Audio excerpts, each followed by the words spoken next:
আজকে থাকছি আমি নাটোরের সদরের সেই রেল স্টেশন। এই রেল স্টেশনের আসলে রেল স্টেশনের অপোজিট দিয়ে দেখতেই পাচ্ছেন অসংখ্য লোকের আনাগোনা। নাটোর নামটি যেমন বিখ্যাত, তেমন নাটোরকে এই ঘিরে রয়েছে অসংখ্য কিছু আধ্যাত্মিক বিষয়। অনেক বড় অনেক লোকজনের সমাগম, ভিড়, টিকিট কাউন্টার নিচ দিয়ে লোকজন রয়েছে অসংখ্য। স্টেশনটা যেমন দেখতে পরিবেশ বান্ধব, তেমন অনেক বড়। তো বন্ধুরা, আমার এই ছোট্ট একটা ভিডিও আজকে আপনাদের জন্য থাকছে। তো ভিডিওটা দেখতে হলে অবশ্যই আমার পেজটাকে একটা ফলো করে দিবেন এবং ভিডিওটা ভালো লাগলে অবশ্যই শেয়ার করে দিবেন।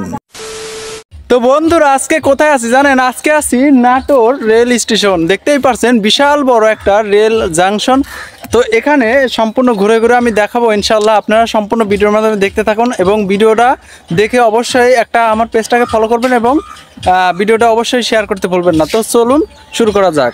রাজশাহী বিভাগের অন্যতম একটি জেলা হলো নাটোর জেলা। আর এই নাটোর জেলার যেমন রয়েছে ভাষা সুমেষ্টি, তেমন রয়েছে কিছু বিখ্যাত সব জিনিস, যেমন আছে নাটোরের কাঁচাগোল্লা, আরও চমচম, আরও কত কি। সেই বিখ্যাত শহর, বিখ্যাত নগরী একটা রয়েছে বড় সড় একটা রেল স্টেশন। আসলে রেল স্টেশনের অপোজিট দিয়ে দেখতেই পাচ্ছেন অসংখ্য লোকের আনাগোনা। বিভিন্ন মানুষ বিশ্রাম নিচ্ছে, কেউ শুয়ে আছে, কেউ বসে আছে, কেউ খাবার খাচ্ছে।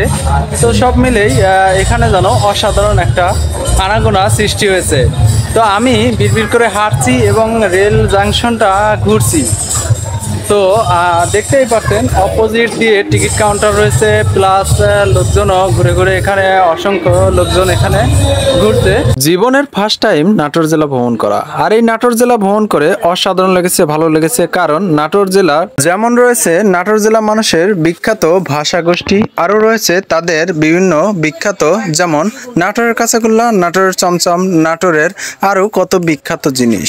গন্তব্যের এই রাস্তা কখন পার হব, কখন যাব সেই গন্তব্য স্থলে। তো এই সাইড থেকে অপোজিটে যাওয়ার জন্য আমাকে পার হতে হবে এই ওভার ব্রিজটি। এই ওভার ব্রিজটি অনেক উঁচু, অনেক বড়। তো এটা আস্তে আস্তে যাওয়ার চেষ্টা। আমার অপোজিটেও রয়েছে অনেক লোকের সমাগম। স্টেশনটা দেখে বুঝলাম অনেক পুরনো। আর স্টেশনের লাইন কিন্তু একটা নয়, অনেকগুলো, অনেক জায়গা, নির্দিষ্ট জায়গা তারা গিয়ে থাকে। আবার কখনো নাটোর জেলা যাওয়া হবে কিনা জানি না, এই ফার্স্ট টাইম গেলাম। তো এই ফার্স্ট টাইমকে স্মৃতিচারণাময় হিসেবে তুলে ধরার জন্য আপনাদের সাথেও অনেক লোকজনের সমাগম, ভিড়, দেখতেই পাচ্ছেন টিকিট কাউন্টার নিচ দিয়ে লোকজন রয়েছে অসংখ্য। তো বন্ধুরা, আজকে আমার এই ছোট্ট একটা ভিডিও আপনাদের কেমন লেগেছে অবশ্যই আপনারা কমেন্টের মাধ্যমে বলবেন। আরও নতুন নতুন ভিডিও পেতে অবশ্যই আমার পেজটাকে ফলো করুন।